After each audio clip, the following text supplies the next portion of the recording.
नमस्कार साथियों, LM geography के ऑनलाइन प्लेटफॉर्म पे आप सभी का स्वागत और अभिनंदन।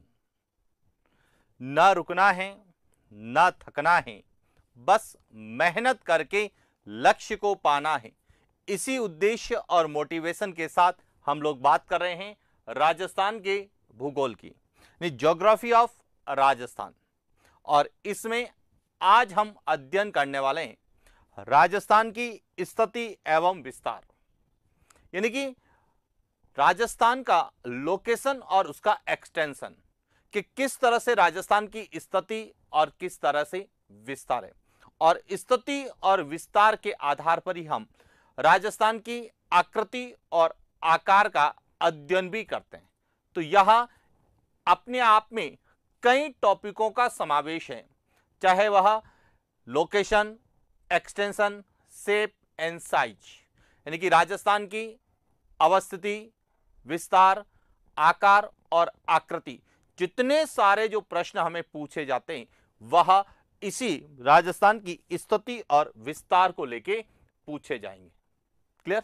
अब देखिए, राजस्थान की स्थिति को समझना है तो हमें किन किन स्थिति के बारे में अध्ययन करना है, स्थिति और विस्तार के अंतर्गत किसका अध्ययन किया जाता है, किस प्रकार से किया जाता है, उन सभी का समावेश करते हुए वर्तमान के संदर्भ में राजस्थान की क्या स्थिति है उसका हम अध्ययन करेंगे, जिसमें हम पहले राजस्थान की स्थिति क्या थी और जब राजस्थान के नए संभाग और नए जिलों का जब गठन हुआ और उसके बाद वर्तमान में राजस्थान की अवस्थिति और विस्तार क्या है, इन दोनों को इस तरह से हम तुलनात्मक रूप से अध्ययन करेंगे कि यदि नए सिरे से पूछे जाएं तब भी हमारे प्रश्न सही हो, और यदि पुराने पैटर्न के आधार पर यदि कोई प्रश्न पूछा जाए तो हमारा प्रश्न गलत नहीं हो। तो इस तरह से हम एक तरह से दोनों पैटर्न, पुराने राजस्थान जिसमें 33 जिले थे और नया राजस्थान जिसमें 50 जिले हैं, पुराना राजस्थान जिसमें 7 संभाग थे, नया राजस्थान जिसमें 10 संभाग है, उनके आधार पर हम नए सिरे से राजस्थान के भूगोल का अध्ययन कर रहे हैं। तो देखिए, इसी में हम सबसे पहले बात करते हैं राजस्थान की स्थिति एवं विस्तार की। और जब हम राजस्थान की स्थिति और विस्तार का अध्ययन करते हैं तो सबसे पहले तो स्थिति और विस्तार किस प्रकार से निर्धारित की जाती है। अब देखिए, ध्यान रखना कि पृथ्वी पर कोई भी स्थान है उसकी अवस्थिति और विस्तार का निर्धारण हम दो प्रकार से करते हैं। कितने प्रकार से करते हैं? दो प्रकार से करते हैं। सबसे पहले तो हमें यह क्लियर होना चाहिए।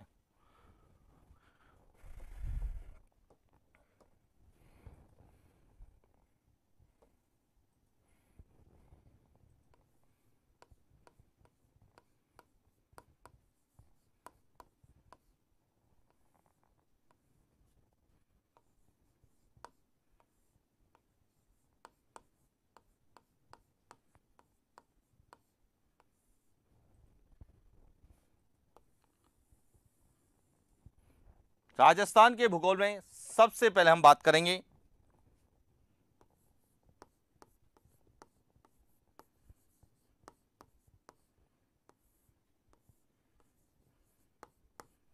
राजस्थान की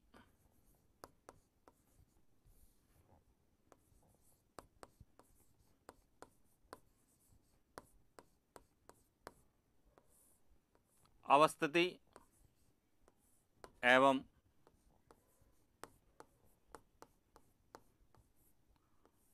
विस्तार का, कि राजस्थान की अवस्थिति और विस्तार किस प्रकार से है। तो देखिए, सबसे पहले तो हमें यह समझना है कि पृथ्वी पर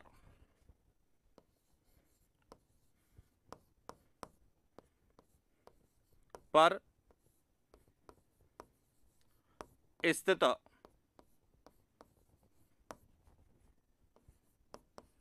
किसी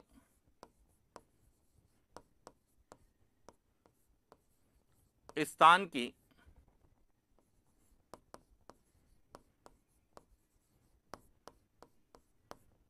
अवस्थिति तथा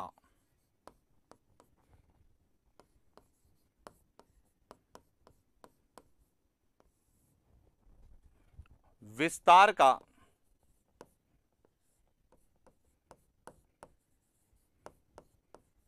निर्धारण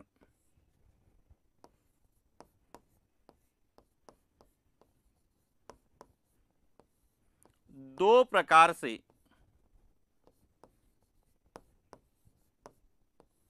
किया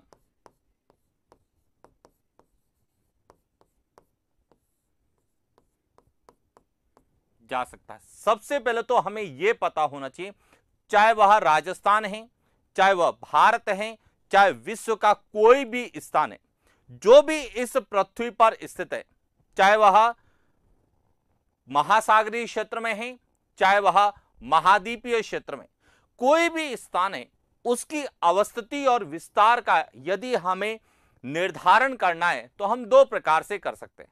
कौन कौन से?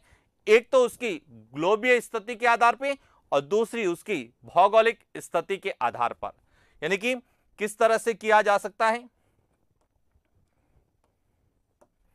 ए,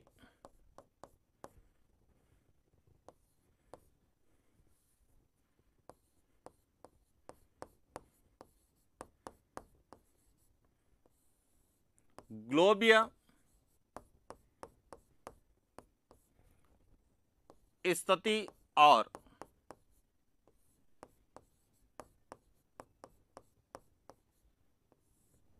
विस्तार के आधार पे, और दूसरा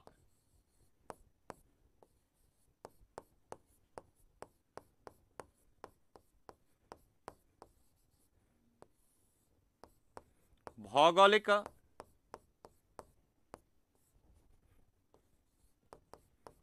स्थिति और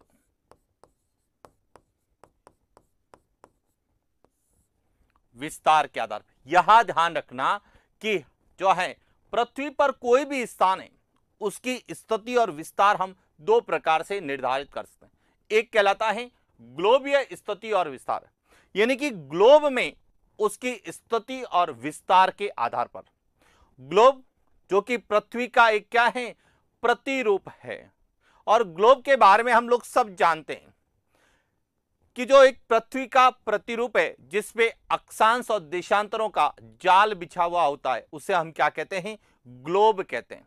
तो ग्लोब में कहां पर कौन सा स्थान है, उसके आधार पर हम पृथ्वी के किसी भी स्थान की स्थिति और विस्तार का अध्ययन कर सकते हैं। दूसरा है भौगोलिक विस्तार, स्थिति और विस्तार। अब भौगोलिक स्थिति और विस्तार का मतलब है कि वह महासागरीय क्षेत्र में है या महाद्वीपीय क्षेत्र में, यानी कि जलमंडल का भाग है या स्थल मंडल का भाग है। और यदि वह स्थल मंडल का भाग है तो उसकी लंबाई कितनी है, उसकी चौड़ाई कितनी है, उसकी सीमाएं कैसी हैं, यह सब उसकी क्या बताती है? ज्योग्राफिकल स्थिति बताती है। तो भौगोलिक स्थिति और उसके विस्तार के आधार पर भी हम लोग जो है पृथ्वी पर स्थित किसी भी स्थान की स्थिति और विस्तार का अध्ययन कर सकते हैं। अब हम अध्ययन कर रहे हैं राजस्थान की अवस्थिति और विस्तार। तो देखिए, राजस्थान की अवस्थिति और विस्तार का अध्ययन सबसे पहले हम ग्लोबीय स्थिति के और विस्तार के आधार पर करेंगे और उसके बाद भौगोलिक स्थिति और विस्तार के आधार पर, क्योंकि दोनों ही तरीके से हमें पूछा जा सकता है। और जिस प्रकार से राजस्थान में नए जिलों का गठन हुआ है, कहीं न कहीं राजस्थान की ग्लोबीय स्थिति और भौगोलिक स्थिति में परिवर्तन देखने को मिला है। तो जहां जहां परिवर्तन हुआ है, किस प्रकार से हुआ है और किस तरह से हमें प्रश्न पूछे जा सकते हैं, उन पर हम लोग बात करेंगे। तो शुरुआत करते हैं राजस्थान के संदर्भ में ग्लोबीय स्थिति और विस्तार की।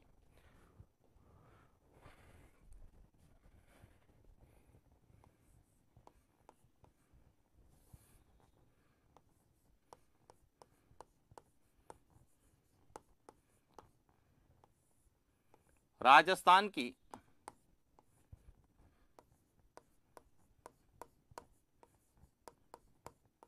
ग्लोबीय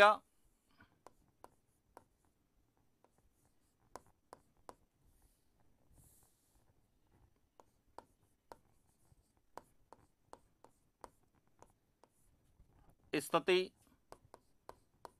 और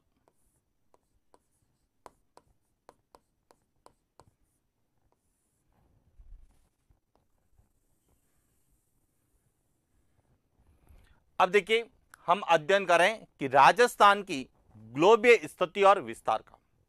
तो जब राजस्थान की ग्लोबीय स्थिति और विस्तार का अध्ययन कर रहे हैं तो सबसे पहले तो हमें यह पता होना चाहिए कि ग्लोबीय स्थिति क्या होती है, यानी कि ग्लोबीय स्थिति का निर्धारण किसके माध्यम से या किस आधार पर किया जाता है। अब समझना,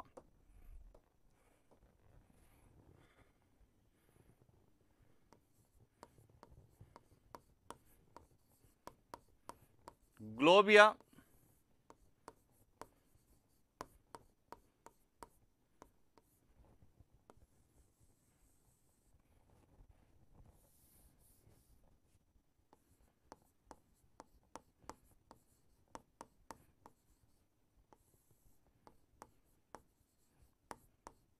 ग्लोबीय स्थिति एवं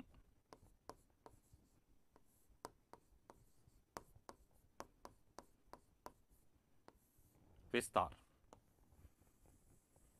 कि ग्लोबीय स्थिति और विस्तार का निर्धारण किस आधार पर करते हैं। हम कहते हैं कि अवस्थिति और विस्तार का निर्धारण हम ग्लोबीय अवस्थिति के आधार पर और भौगोलिक स्थिति के आधार पर करते हैं।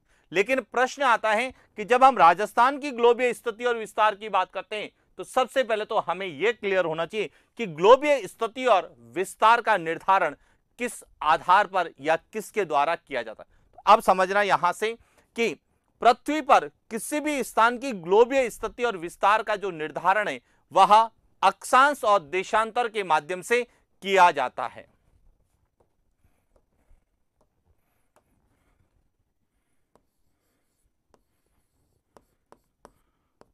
पृथ्वी पर स्थित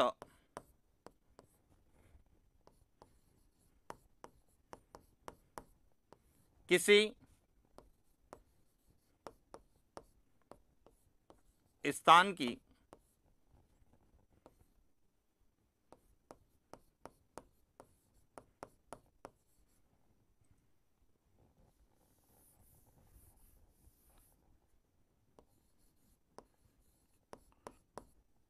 पृथ्वी पर स्थित किसी स्थान की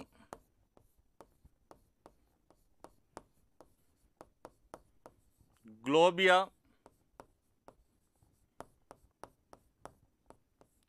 स्थिति एवं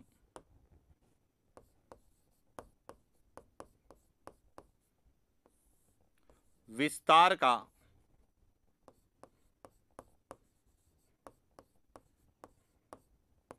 निर्धारण अक्षांश तथा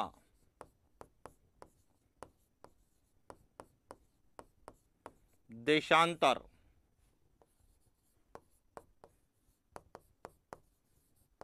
के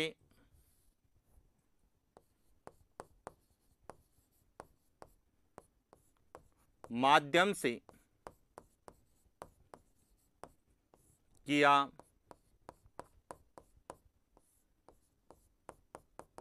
यानी कि सबसे पहला पॉइंट आपको यह पता होना चाहिए कि जब भी हम ग्लोबीय स्थिति और विस्तार का अध्ययन करते हैं तो ग्लोबीय स्थिति और विस्तार का निर्धारण हम अक्षांश और देशांतर के आधार पर या माध्यम से करते हैं।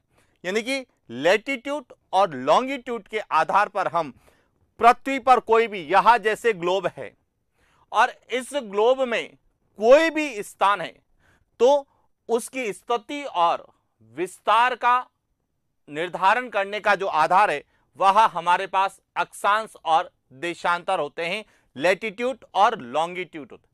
अब आप कहेंगे लैटिट्यूड और लॉन्गिट्यूड ही क्यों लेते हैं, तो इसके पीछे कारण है कि जब हम ग्लोब के बारे में पढ़ते हैं, ग्लोब जिसे हम पृथ्वी का प्रतिरूप कहते हैं, यहां जैसे ग्लोब है, यहां पूरा ग्लोब जो कि एक पृथ्वी का प्रतिरूप है, यहां अक्षांश और देशांतर का जाल होता है। किस तरह से होता है, देखिए यहां जो ग्लोब है वह इस प्रकार का होता है जिसमें दो तरह की आपको रेखाएं अंकित दिखाई देती है। एक रेखाएं जो कि परपेंडिकुलर यानी कि समांतर होती है, यानी क्षैतिज रेखाएं होती है इस प्रकार की, यहां देखिए, यहां 37 रेखाएं हैं।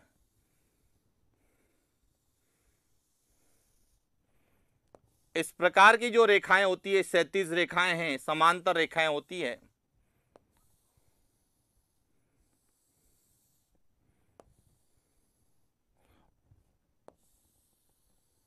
और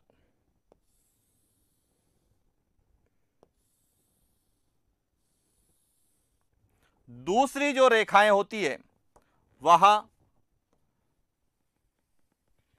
वर्टिकल या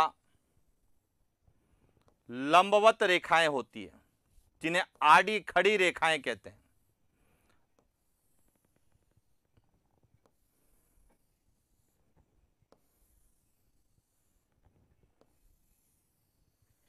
तो ग्लोब जो है वह आड़ी और खड़ी रेखाओं का एक जाल होता है।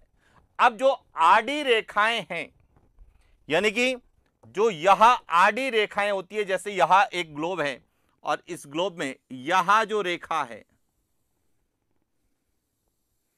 जो भी आड़ी रेखाएं होती है, जो समांतर या क्षैतिज रेखाएं होती है, इन्हें कहा जाता है अक्षांश। क्या कहा जाता है? अक्षांश कहते हैं। यानी कि यहां जो रेखाएं हैं, यहां सभी क्या हैं? अक्षांश, लैटिट्यूड है। क्लियर हो गया? और दूसरी जो होती है वह लंबवत होती है, खड़ी रेखाएं होती है इस प्रकार से।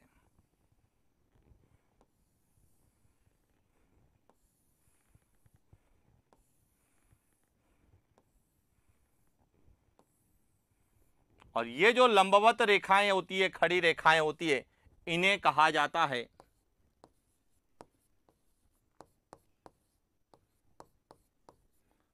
क्या कहा जाता है? देशांतर कहा जाता है।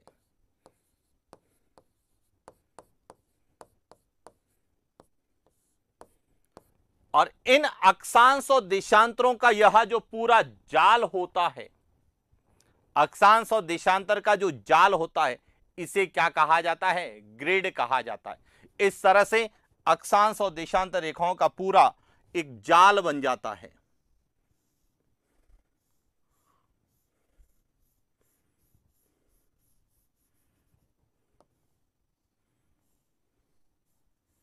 और यह पूरा जो अक्षांश और देशांतर रेखाओं का जाल होता है, इसे संयुक्त रूप से हम क्या कहते हैं? ग्रिड कहते हैं। तो इसीलिए हम कहते हैं कि यदि हमें पृथ्वी पर किसी भी स्थान की ग्लोबीय स्थिति का अध्ययन करना है, ग्लोबीय स्थिति को समझना है, तो हमें उसकी अक्षांशीय और देशांतरीय स्थिति को समझना जरूरी होता है। और अक्षांशीय और देशांतरीय स्थिति के आधार पर ही हम उसके जो है ग्लोबीय स्थिति, पृथ्वी पर वह कहां स्थित है, इसको इजीली समझ सकते हैं। तो अब हमारे सामने एक और नया क्वेश्चन आएगा कि जब हमें राजस्थान की ग्लोबीय स्थिति और विस्तार को अध्ययन करना है कि राजस्थान की ग्लोबीय स्थिति और विस्तार क्या है, तो हमें सबसे पहले अक्षांश और देशांतर को समझना जरूरी है। जब हम अक्षांश को अध्ययन करेंगे तो हमें राजस्थान की अक्षांशीय स्थिति और अक्षांशीय विस्तार का ज्ञान होगा, या यह कह सकते हैं कि अक्षांशों के आधार पर हम राजस्थान की अक्षांशीय स्थिति और अक्षांशीय विस्तार समझ सकते हैं। और जब हम देशांतरों का अध्ययन करेंगे तो राजस्थान की देशांतरीय स्थिति और देशांतरीय विस्तार को समझेंगे। और जब हम अक्षांश और देशांतरीय विस्तार को समायोजित कर लेंगे तो उससे हमें राजस्थान की ग्लोबीय स्थिति और राजस्थान के ग्लोबीय विस्तार का क्या होगा? जानकारी होगी कि ग्लोब में हमारे राजस्थान की स्थिति क्या है। अब हमें राजस्थान की ग्लोबीय स्थिति और विस्तार को समझना है, तो सबसे पहले हम बात करेंगे राजस्थान की अक्षांशीय स्थिति की। और जब हम राजस्थान के अक्षांशीय स्थिति की बात करेंगे तो हम सबसे पहले अध्ययन करेंगे किसका? अक्षांशों का। तो देखिए, एक एक को लेके हम लोग बात करते हैं। सबसे पहले हम बात करने वाले हैं कि राजस्थान की अक्षांशीय स्थिति का।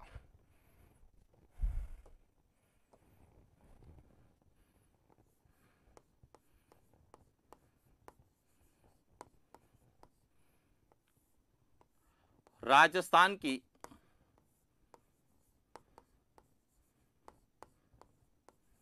अक्षांशीय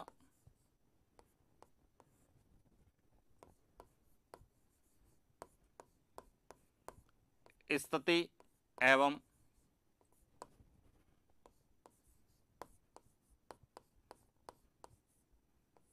विस्तार। और जब हमें राजस्थान की अक्षांशीय और स्थिति और विस्तार का अध्ययन करना है तो सबसे पहले हमें किसको समझना होगा? सबसे पहले हमें अक्षांश को समझना होगा। अक्षांश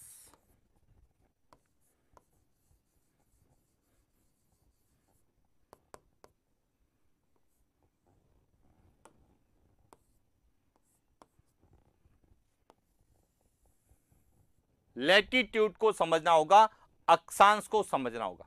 अब देखिए अक्षांश क्या होता है। तो अक्षांश का जब हम अध्ययन करते हैं तो सबसे पहले तो समझना कि अक्षांश जो है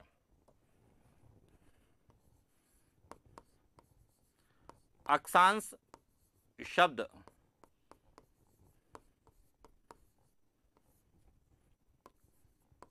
दो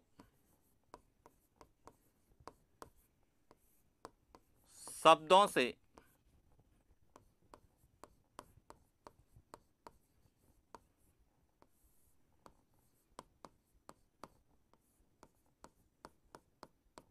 मिलकर बनाए। यानी कि जो लैटिट्यूड है, जो अक्षांश शब्द है, वह दो शब्दों से मिलकर बनाए। कौन कौन से हैं? एक शब्द है अक्ष और दूसरा है अंश। और जब हम अक्ष और अंश को मिलाएंगे तो वह कहलाएगा अक्षांश। यानी कि अक्ष का अंश जो होगा वही क्या कहलाएगा? अक्षांश कहलाएगा। तो अब आप कहेंगे सर अक्षांश क्या होते हैं? तो अक्षांश को पढ़ने से पहले हमें किसको पढ़ना होता है? अक्ष, एक्सिस जिसको हम बोलते हैं। अक्ष क्या होता है? तो देखिए अक्ष की बात करते हैं।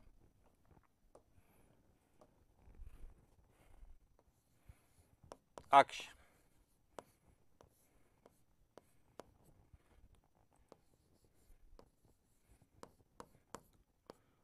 पृथ्वी के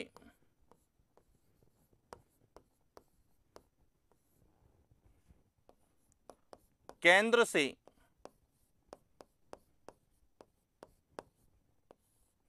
गुजरने वाली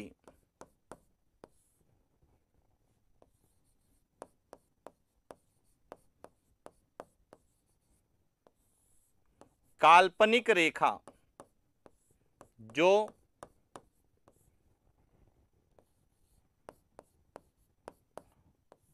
उत्तरी ध्रुव और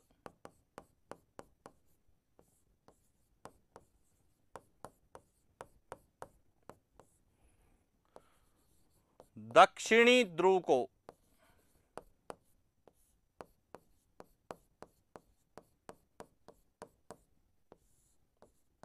मिलाती है, अक्ष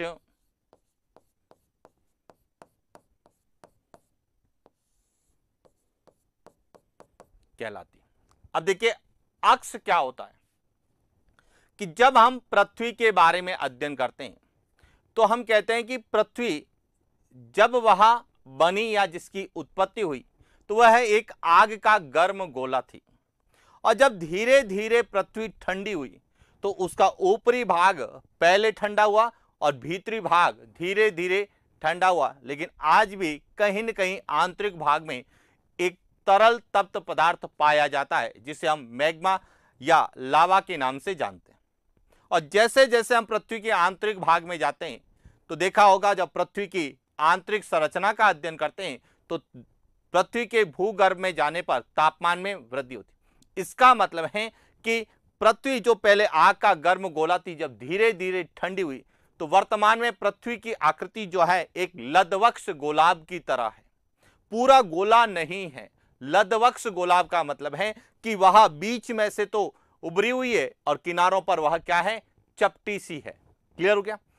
इन्हें की एक तरह से कहा जाता है कि गेंद के समान या संतरे के समान दिखाई देती है। और जब हम गेंद को बीच में से काटते हैं तो गेंद इस तरह से दो भागों में कटेगी, एक भाग और दूसरा। यहां गेंद या पृथ्वी को जब हमने काटा तो ये दो भागों में कटी। अब यहां जो है समझना, यहां भाग जो है, यहां पूरा पृथ्वी का आंतरिक भाग है।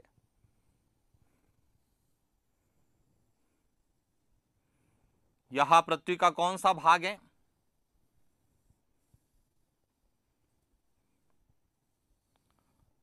आंतरिक भाग है। और यहां पृथ्वी का क्या है? केंद्र, सेंटर पॉइंट है, केंद्र है। यह क्या है? केंद्र। अब देखिए अक्ष क्या होता है? अक्ष जो है वह पृथ्वी के केंद्र से गुजरने वाली काल्पनिक रेखा जो नॉर्थ पोल और साउथ पोल को क्या करेगी? मिलाएगी।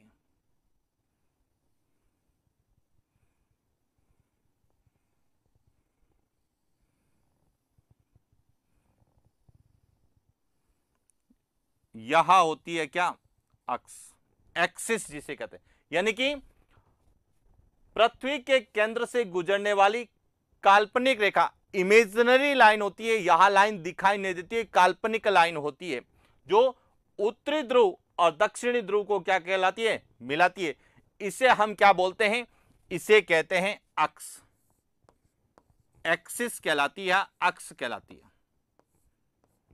एक पॉइंट तो आपको क्लियर हो गया।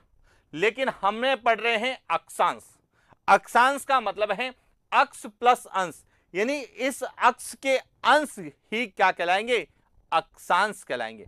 तो अब अक्षांश को समझना, और जब हम अक्षांश को समझेंगे तो हमें पता चलेगा अक्षांश रेखाएं क्या होती है, यानी कि जिसे हम लैटिट्यूड के नाम से जानते हैं, अक्षांश रेखाओं के बारे में जानते हैं, अक्षांश रेखाओं के नाम से पहचानते हैं। तो अक्ष से अक्षांश की क्लैरिटी होगी और अक्षांश से अक्षांश रेखाओं के बारे में हमें जानकारी मिलेगी कि अक्ष क्या होता है, जिसका अध्ययन हमने किया कि पृथ्वी के केंद्र से गुजरने वाली काल्पनिक रेखा जो उत्तरी ध्रुव और दक्षिणी ध्रुव को क्या करती है? मिलाती है। यह जो है, यह पृथ्वी का नॉर्थ पोल है और यह पृथ्वी का साउथ पोल है, यानी कि उत्तरी ध्रुव और दक्षिणी ध्रुव को यहां मिलाती। अब हम बात कर रहे हैं अक्षांश की। अक्षांश क्या होते हैं? तो अब अक्षांश को समझना। अक्षांश क्या होते हैं कि यहां जो है, यहां तो है पृथ्वी का केंद्र। पहला पॉइंट तो समझ, यहां क्या है? यहां तो पृथ्वी का क्या है? केंद्र। और यहां जो भाग है, यहां पूरा भाग,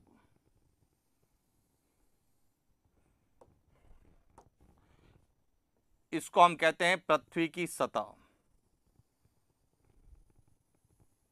सरफेस ऑफ अर्थ, पृथ्वी की सतह जिसके ऊपर हम निवास करते हैं, जिसे हम धरातल कह सकते हैं। यह पूरा क्या है? पृथ्वी की सतह है।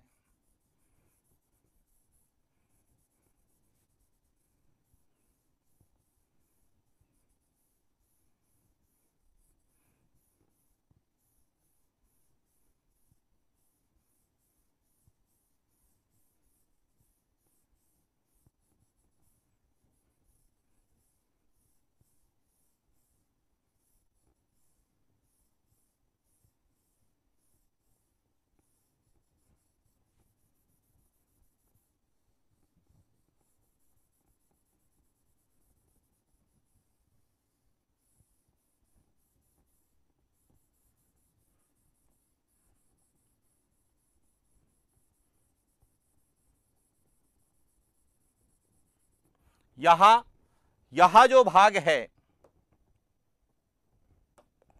यहां तो है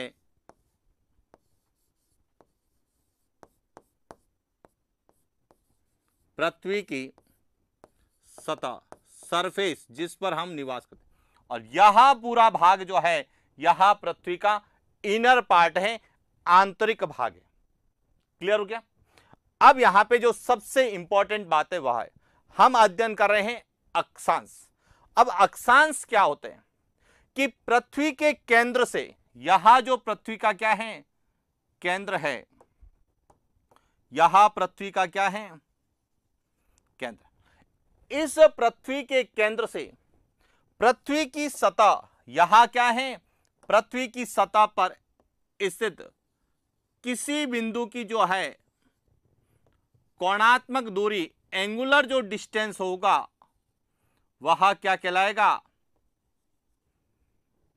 अक्षांश कहलाएगा। अक्षांश की क्या परिभाषा होती है समझना, कि पृथ्वी के केंद्र से पृथ्वी के धरातल पर स्थित किसी बिंदु की कोणात्मक दूरी, एंगुलर डिस्टेंस क्या कहलाएगा,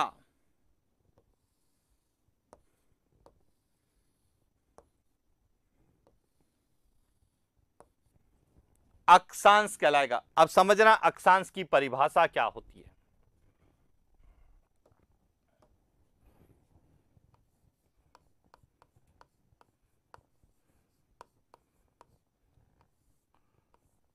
राजस्थान की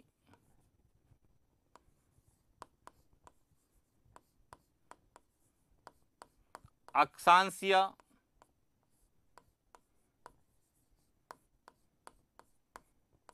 स्थिति और विस्तार।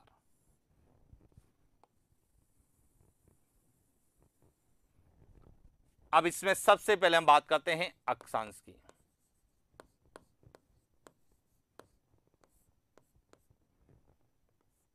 कि लैटिट्यूड अक्षांश क्या होते हैं।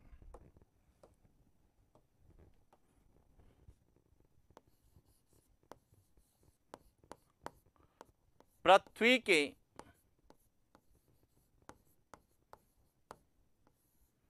केंद्र से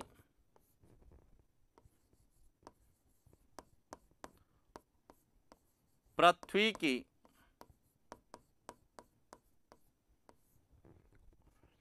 सतह पर स्थित किसी बिंदु या स्थान की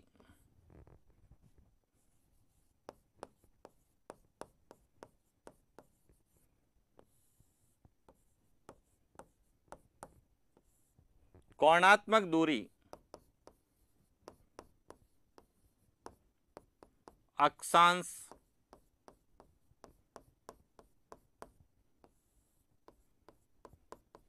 कहलाती।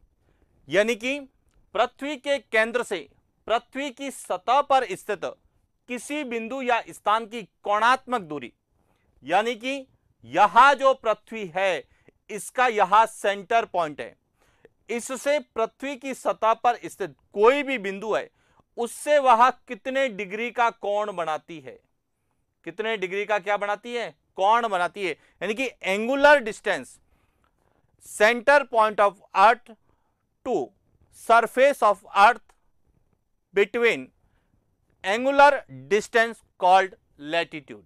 ओके, यानी कि पृथ्वी के केंद्र से पृथ्वी के सरफेस या सतह पर स्थित किसी भी बिंदु की एंगुलर डिस्टेंस, कोणात्मक दूरी जो है वह क्या कहलाएगी, अक्षांश कहलाएगी। अक्षांश रेखा नहीं कहेंगे, अक्षांश कहलाएगी, लैटिट्यूड कहलाएगी। पॉइंट क्लियर हो गया।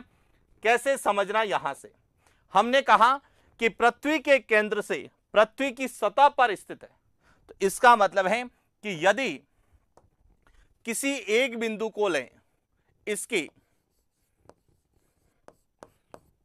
पृथ्वी की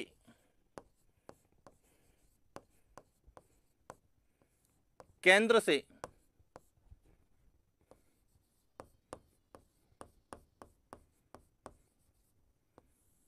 कोणात्मक दूरी 0 डिग्री है। कितनी है, 0 डिग्री। तो इसे क्या कहा जाएगा, 0 डिग्री अक्षांश। इसी प्रकार कोई दूसरा बिंदु है, इसकी पृथ्वी के केंद्र से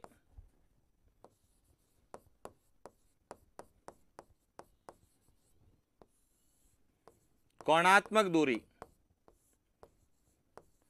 30 डिग्री है तो यह कहलाएगा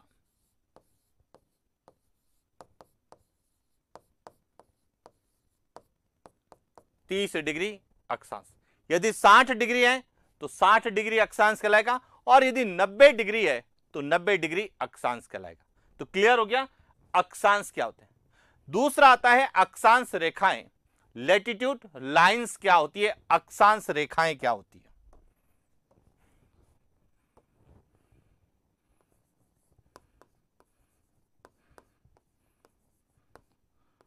अक्षांश रेखा।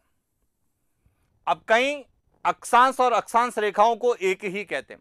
वैसे तो देखा जाए जब हम एनसीईआरटी का अध्ययन करते हैं तो अक्षांश और अक्षांश रेखाओं को लिखा एक जगह गया है, एक जैसा लिखा गया है, लेकिन जबकि दोनों का अर्थ या दोनों का जो है पर्याय अलग अलग होता है।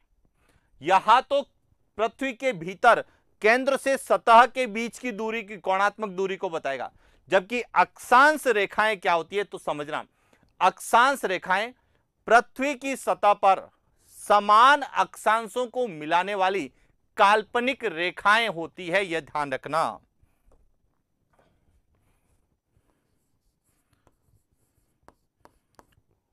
पृथ्वी की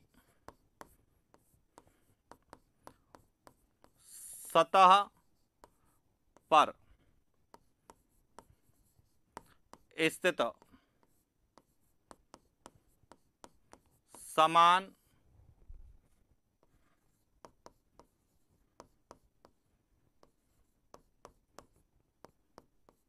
अक्षांशों को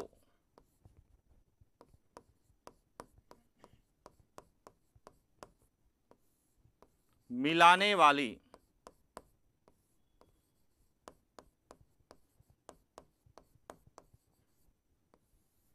काल्पनिक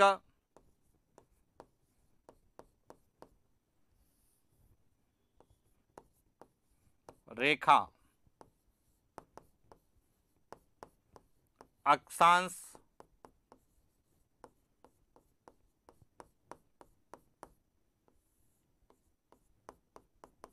कहलाती है। अब देखिए अक्षांश रेखा क्या होती है। हमने यहां जो अध्ययन किया, यहां पूरा अध्ययन किया अक्ष के सापेक्ष यानी अक्षांश के बारे में। अब हम अक्षांश रेखाओं की बात करते हैं। अब देखिए सबसे पहले तो आपको यह पता होना चाहिए कि यहां जो है, यहां पूरी पृथ्वी की सतह है, ऊपरी भाग है।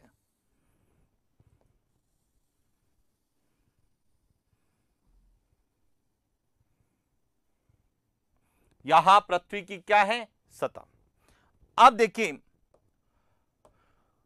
यहां से सतह तक कोई बिंदु स्थित था,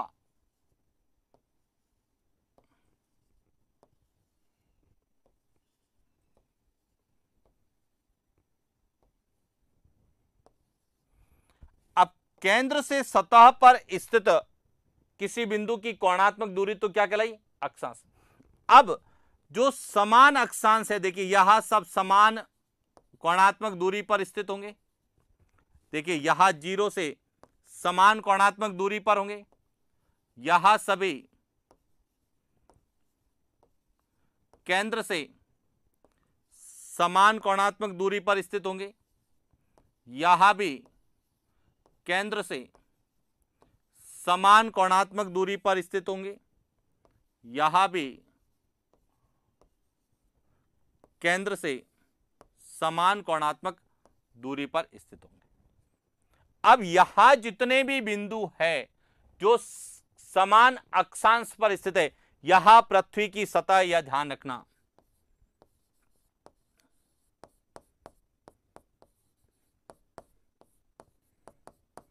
यहां जो पृथ्वी की सतह है, इस पे जो यहां सभी समान अक्षांश है, इन समान अक्षांशों को जो मिलाने वाली काल्पनिक रेखा होगी, इमेजिनरी लाइन होगी, इस इमेजिनरी लाइन या काल्पनिक रेखा को हम क्या कहते हैं, अक्षांश रेखा कहते हैं।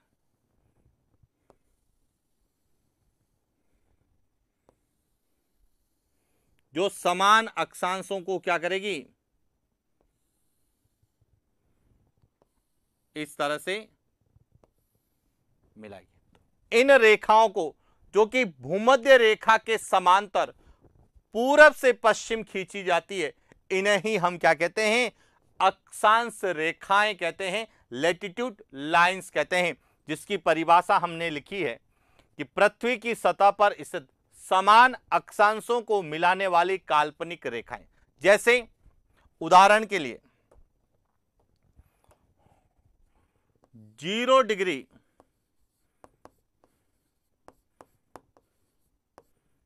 अक्षांश को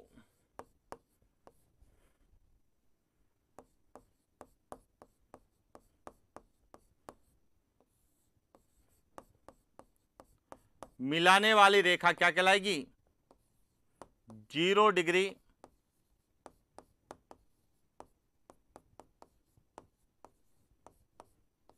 अक्षांश रेखा। इसी प्रकार 10 डिग्री अक्षांश को मिलाने वाली रेखा 10 डिग्री अक्षांश रेखा, 20 डिग्री को मिलाएगी तो 20 डिग्री अक्षांश रेखा, 30 डिग्री को मिलाएगी तो 30 डिग्री अक्षांश रेखा। इस तरह से पृथ्वी की सतह पर जो है समान अक्षांशों को मिलाएगी तो उसे हम क्या बोलेंगे, अक्षांश रेखाएं। अब अंतर यह होता है कि अक्षांश रेखाएं धरातल पर खींची गई काल्पनिक रेखाएं होती, और इसीलिए जब इसकी परिभाषा हम ज्योग्राफिकली पढ़ते हैं तो एक और परिभाषा मिलती है कि भूमध्य रेखा के समानांतर पूरब से पश्चिम की ओर खींची गई काल्पनिक रेखाएं होती है, जो उत्तर से दक्षिण की कोणात्मक दूरी दर्शाती है, अक्षांश रेखाएं कहलाती है। और वास्तव में यही होती है, क्योंकि जो 0 डिग्री अक्षांश रेखा वह यहां जो है 0 डिग्री अक्षांश रेखा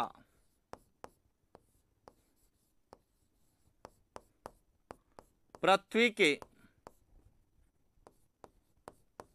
लगभग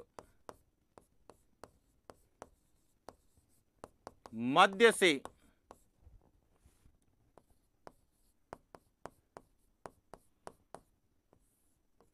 गुजरती है, जिसे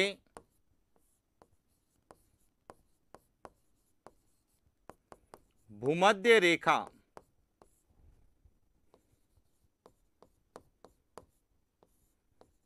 कहते हैं, यानी कि इक्वेटर कहते हैं।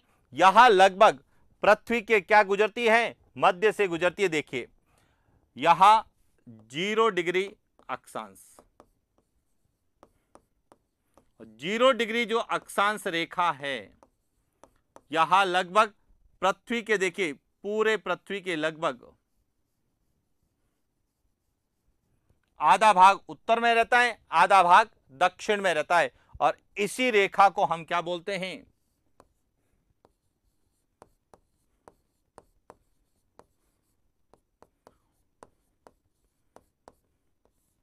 भूमध्य रेखा कहते हैं। इसे ही इक्वेटर या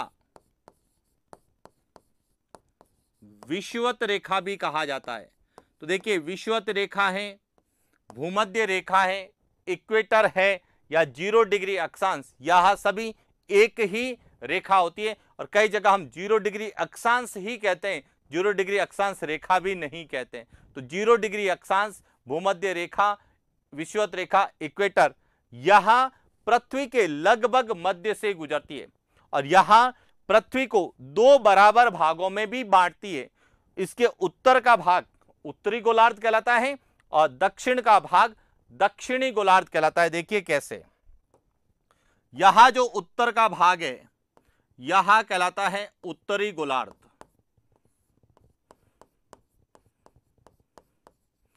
नॉर्थ हेमिस्फीयर, और यहां जो दक्षिण का भाग है यहां कहलाता है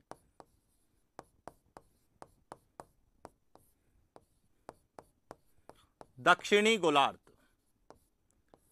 साउथ हेमिस्फीयर कहा जाता है। तो पॉइंट क्लियर हो चुका होगा कि अक्षांश क्या होते हैं, अक्षांश रेखाएं क्या होती हैं, और यह समझना क्यों जरूरी है, क्योंकि हम राजस्थान की अक्षांशीय स्थिति और विस्तार का अध्ययन करें, और अक्षांशीय स्थिति और विस्तार को समझना है तो सबसे पहले हमें अक्षांश और अक्षांश रेखाओं को समझना होता है।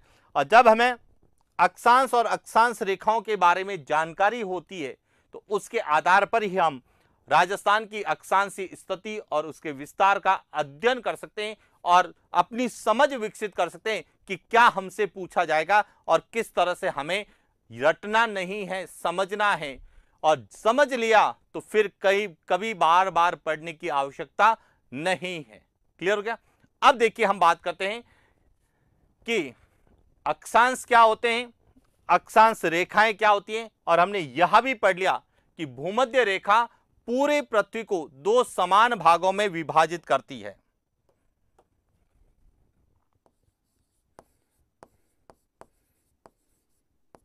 भूमध्य रेखा संपूर्ण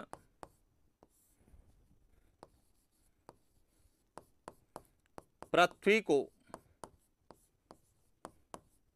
दो समान भागों में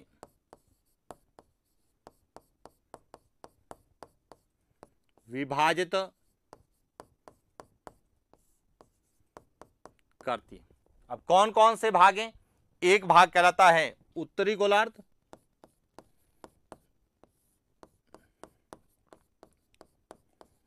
और दूसरा भाग कहलाता है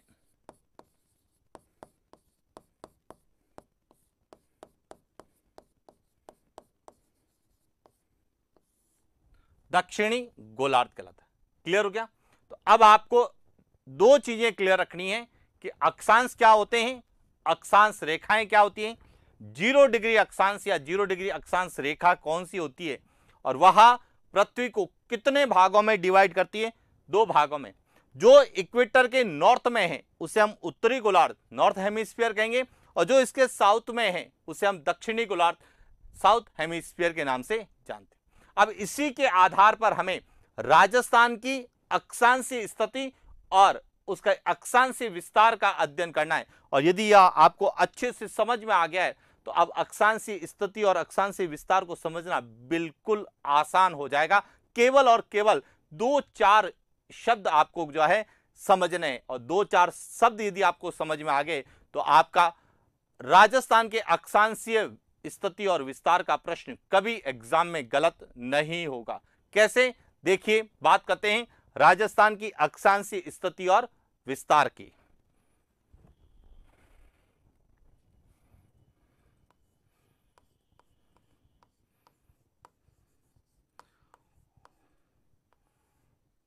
राजस्थान की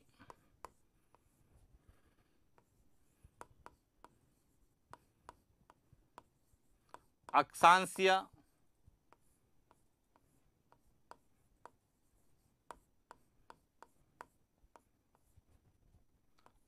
स्थिति और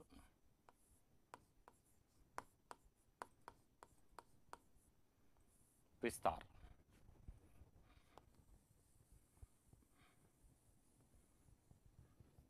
अब सबसे पहले हमें अध्ययन करना है ए,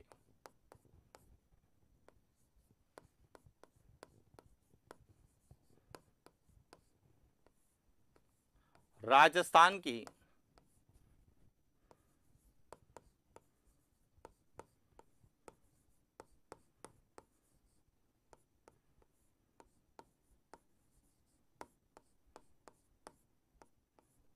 अक्षांशीय स्थिति का। अब देखिए पूरी कहानी जो हमने अभी तक पढ़ी है उसका, यहां जो है यहां पूरा क्या है? ग्लोब है, यानी कि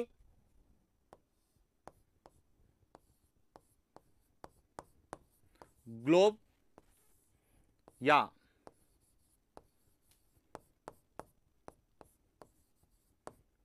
पृथ्वी का प्रतिरूप। और इस ग्लोब में यहां जो समांतर रेखाएं खींची गई है। इस तरह से यहां जो रेखाएं हैं, यहां रेखा है 0 डिग्री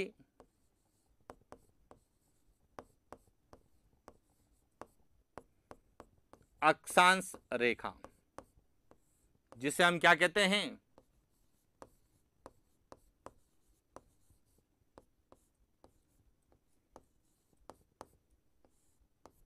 भूमध्य रेखा, विषुवत रेखा या इक्वेटर। क्लियर हो गया?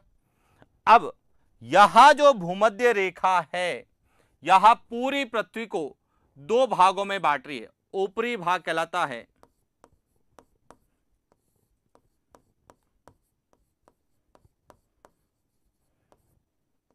उत्तरी गोलार्ध, जो कि यहां से लगाकर यहां पूरा,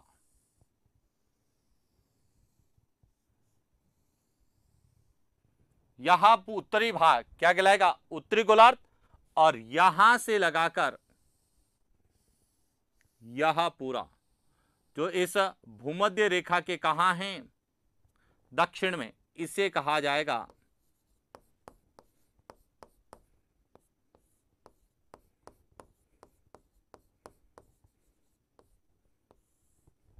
दक्षिणी गोलार्ध। पॉइंट क्लियर हो गया कि जो इक्वेटर है, भूमध्य रेखा है, यह पूरी पृथ्वी को दो भागों में विभाजित करती है, जिसे हम उत्तरी गोलार्ध, नॉर्थ हेमिस्फीयर, और दक्षिण का भाग दक्षिणी गोलार्ध या साउथ हेमिस्फीयर कहलाता है। अब आता है राजस्थान की अक्षांशीय स्थिति। अब देखें तो राजस्थान की अक्षांशीय स्थिति, कि राजस्थान जो है इस भूमध्य रेखा के उत्तर में है या दक्षिण में, तो हम बात करते हैं उत्तरी गोलार्ध में है। यह हमारा क्या है, राजस्थान। यह जो राजस्थान है, यह कौन से गोलार्ध में है, उत्तरी गोलार्ध में। तो सबसे पहला तो पॉइंट आपको यह क्लियर होना चाहिए कि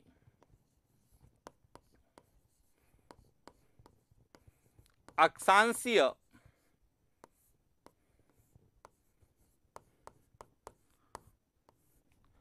दृष्टि से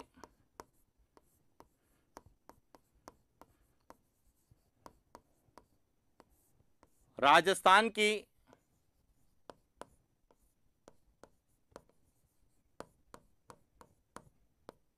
स्थिति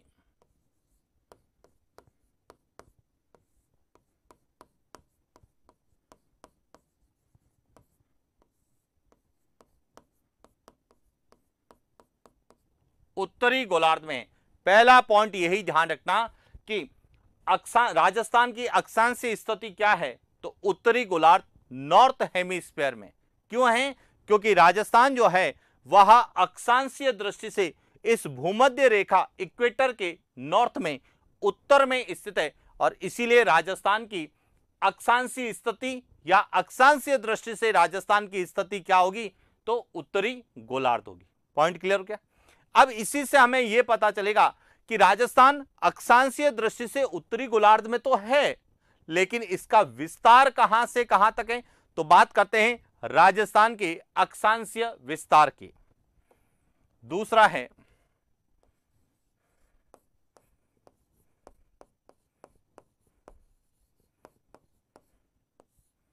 राजस्थान का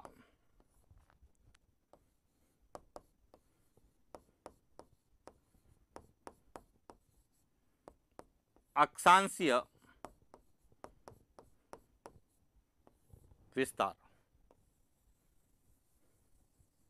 कि राजस्थान जो है वह कौन से अक्षांश रेखाओं के मध्य स्थित है। अब देखिए समझना, यहां तो है 0 डिग्री अक्षांश रेखा, और इसके उत्तर में एक तो यहां अक्षांश है, यहां है 23 डिग्री 3 मिनट उत्तरी अक्षांश। यहां से राजस्थान शुरू होता है और यहां है 30 डिग्री 12 मिनट उत्तरी अक्षांश। अब यह उत्तरी अक्षांश क्यों लिखते हैं, यह ध्यान रखना, क्योंकि भूमध्य रेखा के उत्तर में, उत्तरी गोलार्ध में देखिए उत्तरी गोलार्ध से ही शुरू हो रहा है और उत्तरी गोलार्ध में ही खत्म हो रहा है। तो यहां जो अक्षांश रेखा है, यहां राजस्थान के दक्षिणतम अक्षांश रेखा होगी जो है 23 डिग्री 3 मिनट, और यहां जो है यहां राजस्थान की उत्तरीतम अक्षांश रेखा होगी जिसे 30 डिग्री 12 मिनट उत्तरी अक्षांश कहा जाता है। तो अब राजस्थान का अक्षांश से विस्तार क्या हो गया, क्लियर हो गया होगा कि राजस्थान का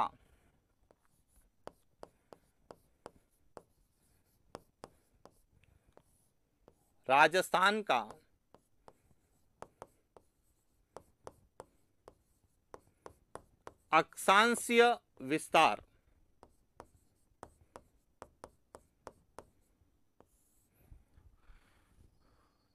23 डिग्री 3 मिनट उत्तरी अक्षांश से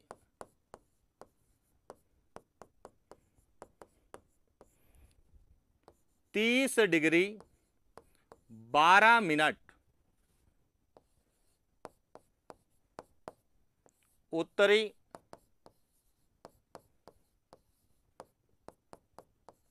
अक्षांश के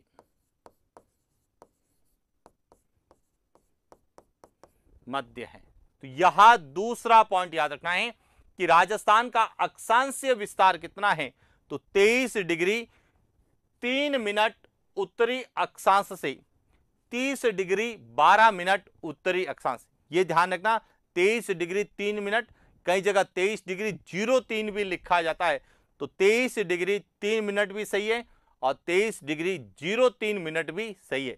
यहां 30 नहीं है, यहां कितना है, 3 है। क्लियर हो गया। तो दूसरा पॉइंट हमारा क्लियर हो गया। हम पढ़ रहे हैं राजस्थान की अक्षांशीय स्थिति और विस्तार।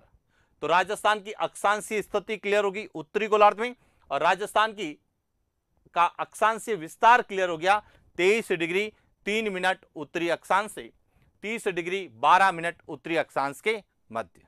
क्लियर हो गया। अब इससे क्या हमसे पूछा जाएगा, तो उन पर हम लोग बात करते हैं। तो देखिए राजस्थान की अक्षांशीय स्थिति और अक्षांशीय विस्तार का हम अध्ययन करते हैं, तो ये पॉइंट्स आपको पूरे क्लियर होने चाहिए। क्या क्या, एक एक पॉइंट समझना।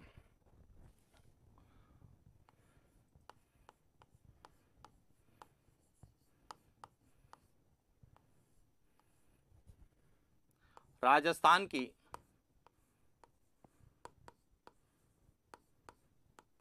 अक्षांशीय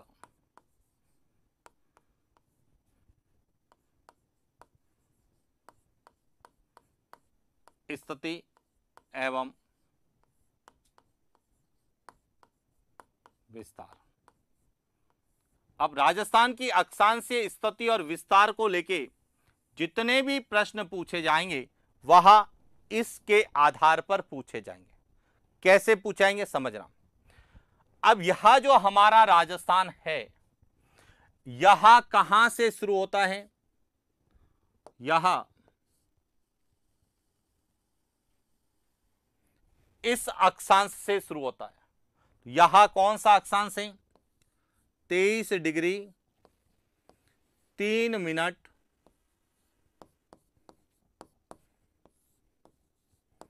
उत्तरी अक्षांश। पहला पॉइंट क्लियर हो गया। और कहां तक है, यहां तक है 30 डिग्री 12 मिनट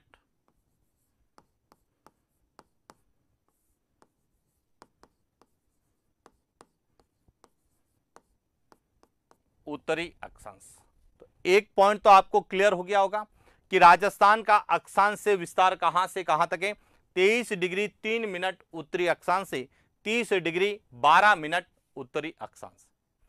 अब दूसरा पॉइंट, यहां जो बिंदु है, यहां राजस्थान का कौन सा बिंदु होगा, तो यहां राजस्थान का दक्षिणी बिंदु होगा, और यहां राजस्थान का कौन सा बिंदु होगा, उत्तरी बिंदु होगा। तो दूसरा पॉइंट आपको याद रखना है।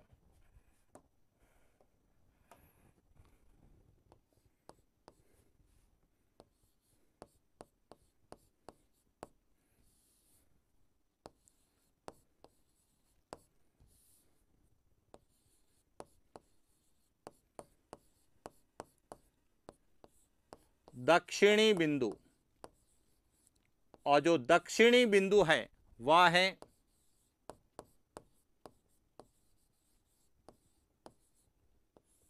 बोरकुंड, और यहां जो है यहां राजस्थान का कौन सा बिंदु होगा?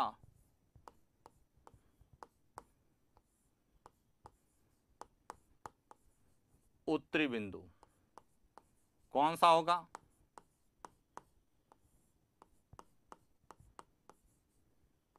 कोणागांव।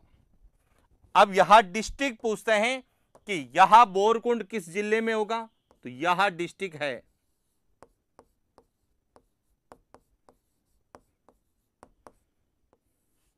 बांसवाड़ा, और यहां डिस्ट्रिक्ट है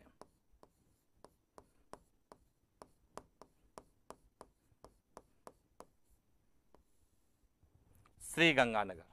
यानी कि राजस्थान का दक्षिणतम बिंदु कौन सा है? बोरकुंड है।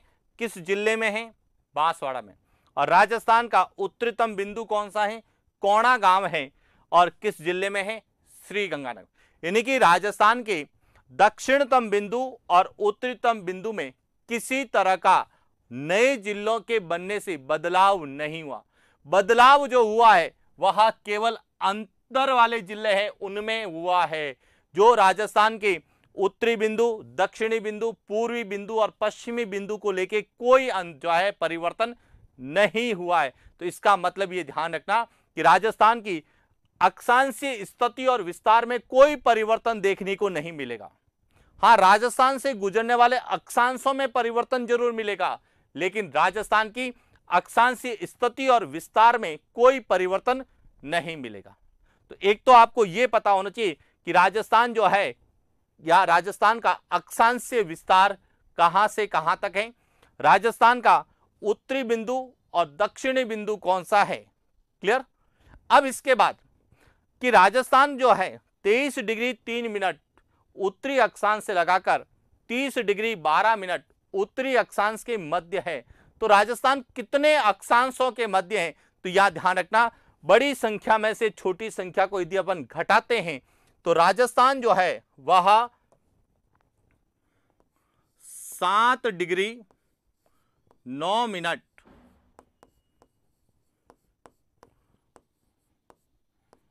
अक्षांश के मध्य होगा। यानी कि राजस्थान कितने अक्षांशों के मध्य है? 7 डिग्री 9 मिनट अक्षांशों के मध्य स्थित है। और इसके बाद हमें पूछा जाता है कि राजस्थान की जो है उत्तर से दक्षिण, यानी कि इस कोणागांव से लगाकर बोरकुंड तक उत्तर से दक्षिण राजस्थान की लंबाई कितनी है? तो राजस्थान की लंबाई है 826 किलोमीटर। तो इस तरह से राजस्थान के अक्षांशीय विस्तार में हमें इन बिंदुओं के संदर्भ में प्रश्न पूछे जाते हैं। यानी कि राजस्थान की अक्षांशीय स्थिति और विस्तार में हमें क्या पूछा जाता है? तो हमें 5 पॉइंट याद रखने। कितने? 5। कौन कौन से? देखिए, सबसे पहला पॉइंट याद रखना है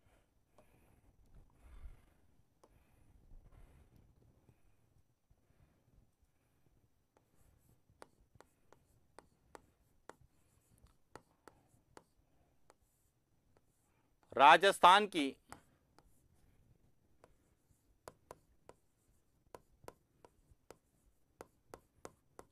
अक्षांशीय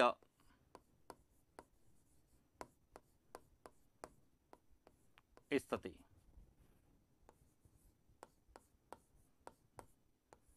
उत्तरी गोलार्ध। दूसरा हमें याद रखना है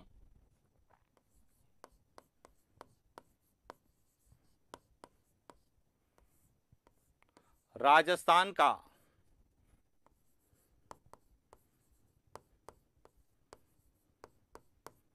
अक्षांशीय विस्तार 23 डिग्री 3 मिनट उत्तरी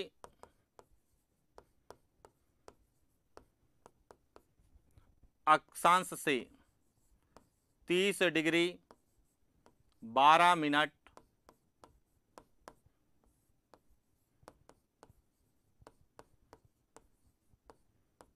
उत्तरी अक्षांश। दूसरा ये ध्यान रखना है। तीसरा हमें यह रखना है कि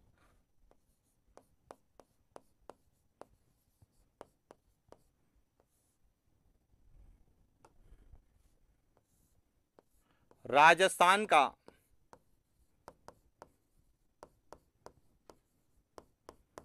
अक्षांशीय विस्तार। अब आप कहेंगे सर दो तरीके से कैसे याद रखना है, तो दूसरा भी समझना। यह बता रहा है कि कौन सी अक्षांश रेखाओं के मध्य है, लेकिन यह बताएगा कि राजस्थान कितने अक्षांशों के मध्य है, तो वह है 7 डिग्री 9 मिनट अक्षांश। तो ये दोनों चीजें याद रखना है कि राजस्थान की अक्षांशीय विस्तार को लेके यह भी पूछा जा सकता है और यह भी पूछा जा सकता है। क्लियर? इसके बाद हमें याद रखना है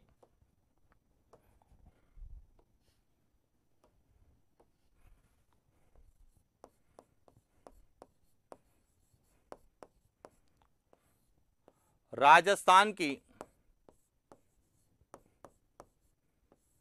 उत्तर से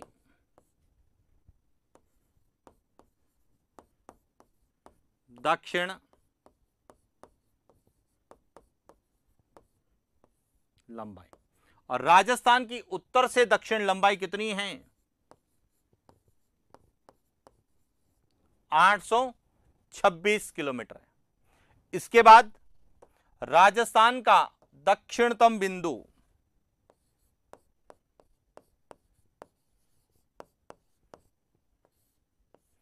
राजस्थान का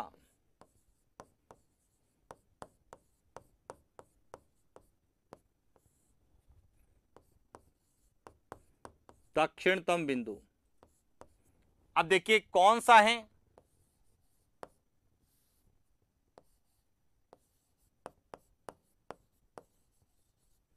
बोरकुंड है।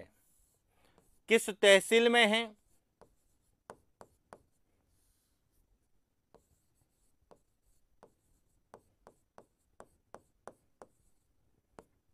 कुशलगढ़ तहसील। और किस जिले में है?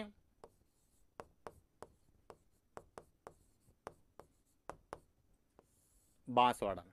और यदि आपसे पूछ ले कि राजस्थान के दक्षिणतम बिंदु की अक्षांशीय स्थिति क्या है, तो वह आपको पता होनी चाहिए 23 डिग्री 3 मिनट उत्तरी अक्षांश, जो कि राजस्थान के दक्षिणतम बिंदु की क्या होगी? अक्षांशीय स्थिति है कि यह दक्षिणतम बिंदु किस अक्षांश पर स्थित है। और इसके बाद आपसे पूछा जाएगा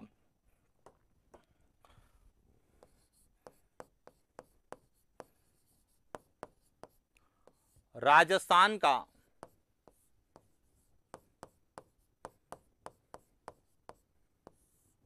उत्तरीतम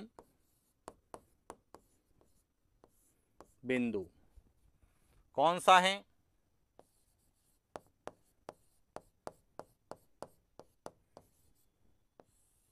कोणागांव। तहसील कौन सी है? तो देखना, ध्यान रखना, श्री गंगानगर तहसील है।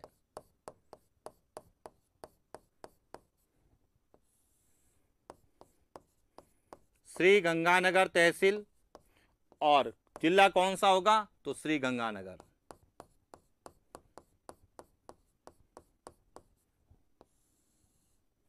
श्री गंगानगर। तो इस तरह से यहां राजस्थान की क्या बताती है? अक्षांशीय स्थिति और विस्तार।